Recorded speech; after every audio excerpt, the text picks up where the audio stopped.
In this video, we're going to explore 3 different techniques that Beethoven used to create Moonlight Sonata, one of the most popular piano pieces of all time. And we're also going to learn how to apply these techniques to create our own music. Now, I should say the full title, the original name of this piece, is Piano Sonata No. 14 in C# minor, Quasi una Fantasia, Opus 27, No. 2, Movement 1, but Moonlight Sonata is just a little bit more catchy, so most people know it just by that name.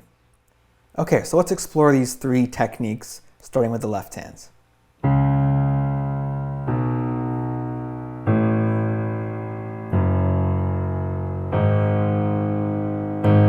Right, it's so epic just by itself. And what we're doing here is we're playing octaves, nice and low on the piano. We're starting on the first note of the key. We're in C# minor.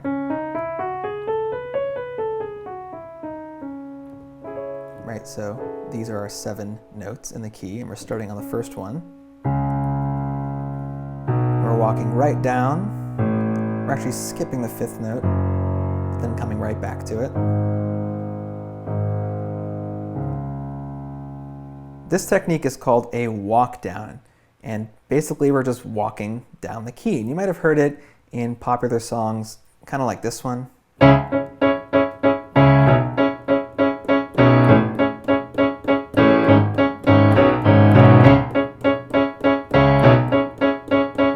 Left hand is just walking right down from 1, 7, 6, 5, right down. That technique is just so powerful. It's been used now for 200 plus years at least, so it's clearly stood the test of time, and it's really a great technique to add to your playing. So let's look at the right hand now for our second technique, which is an arpeggio, which is another very simple yet very, very powerful technique. Sounds like this. Right, all we're doing is taking, in this case, C# minor, although Beethoven has taken this top note and put it on the bottom. It's his second inversion. And he's playing the chord 1 note at a time in order. That's what an arpeggio is. Right, so let's play through the piece with this arpeggio. Make sure the rhythm is triplets. 1, 2, 3, 1, 2, 3, 1, 2, 3, 1, 2, 3, A major. Let's actually stop here for a second. This is a pretty surprising chord, right? We wouldn't expect this.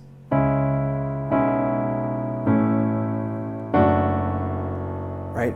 Bit surprising, right? And the reason why is because we're getting a D, which does not fit into our key of C# minor. And because this chord, D major, we don't have a D in the bass. We have F#, we have the middle note of the chord. So multiple surprises going on here to throw the listener a little bit for a loop.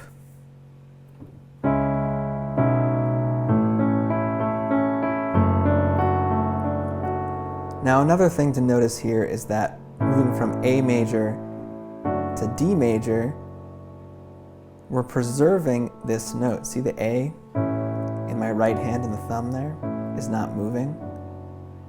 This is a technique called smooth voice leading. And basically what we're doing is using inversions to minimize the movement between chords, which sounds a lot smoother than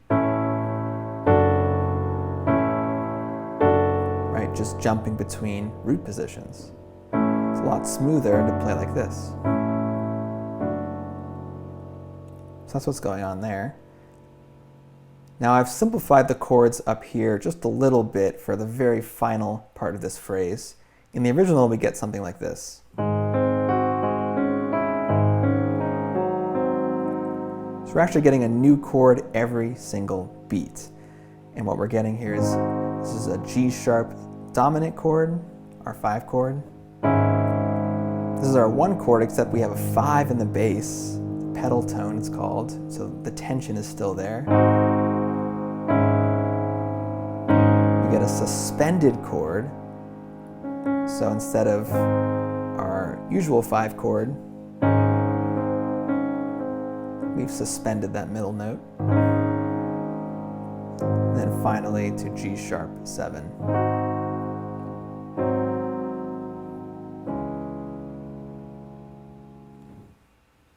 So let's use this arpeggio technique to create our own music.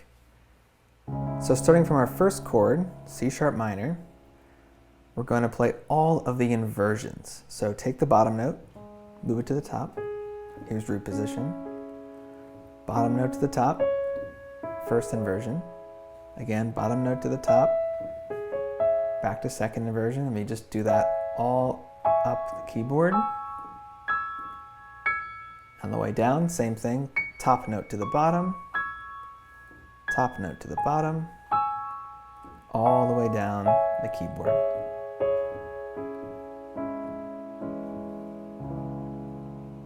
Okay, same thing, but now we're going to play all of those as arpeggios. So like this. Back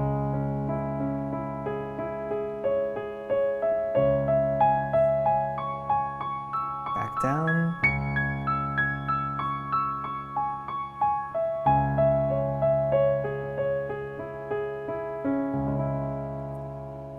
Great, we can also put that a little bit faster to make it more into a run. So that would be like,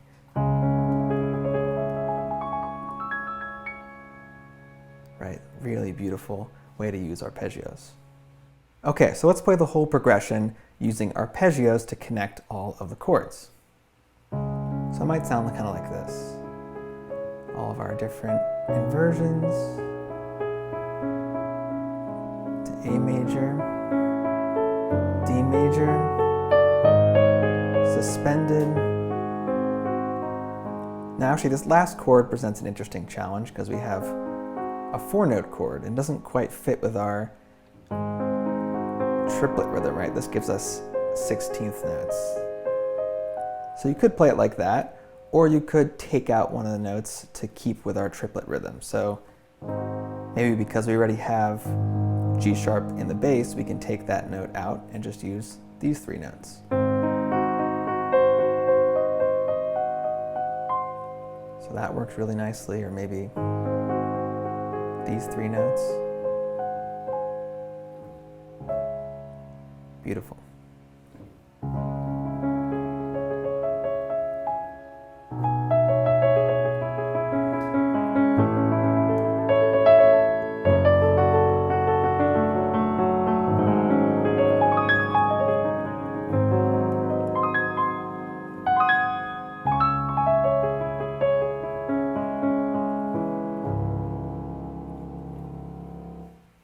So actually I want to jump to the third movement of this piano sonata for just a second, because this is a great example of how Beethoven used these exact same techniques but reimagined and recycled them to create something totally new. So I'll play a bit for you now. I actually can't really play it at full speed, it's really fast. But I'll do my best just to give you a feel for what it sounds like. It goes something like this.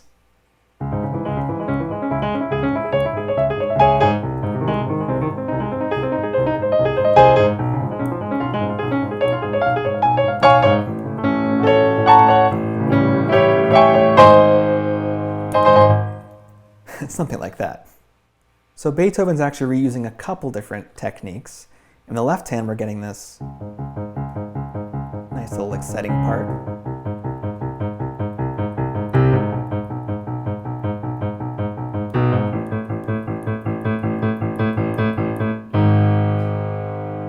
Right, so that's actually the same as we had before. It's that same walk down. Added that C in there, but otherwise it's pretty much the same. We're moving from 1 to 5, and we're just adding this rhythm in there to make it a little bit more exciting, but the same walk down technique reimagined. Now on the right hand, we're reusing that arpeggio technique, but now we're playing 4 notes at a time.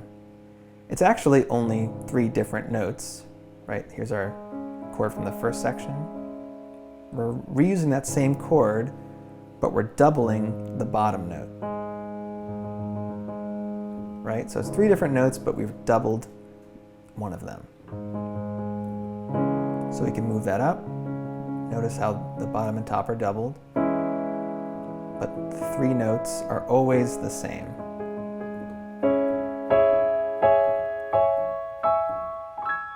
Back down again.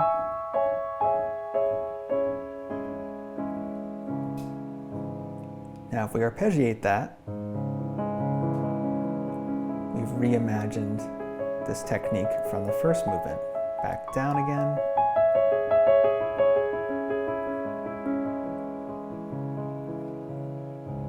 Beautiful. Okay, so let's return to our first movement to explore our third and final technique, which happens right here. Check this out.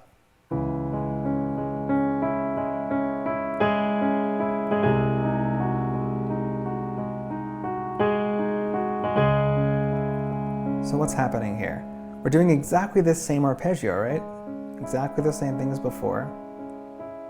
But now we're adding an octave melody at the same time. So our right hand's kind of on double duty. It's playing the melody as an octave and chords at the same time.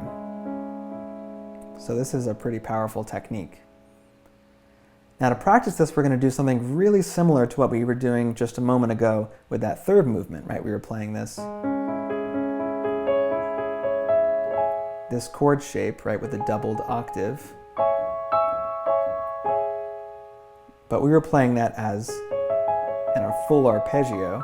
This time we're going to play it as a melody and an arpeggio at the same time. Right?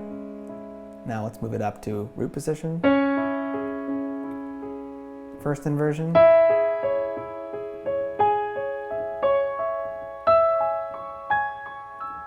Back down again.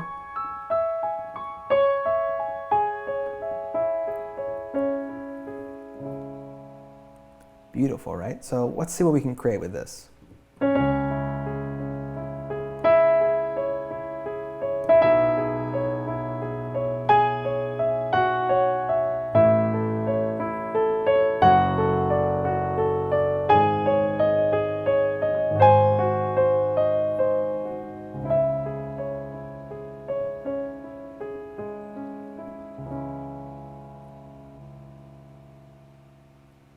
So you might have noticed that I was also adding in a couple other notes from the key to connect that octave melody. So instead of just playing notes exactly from the chord,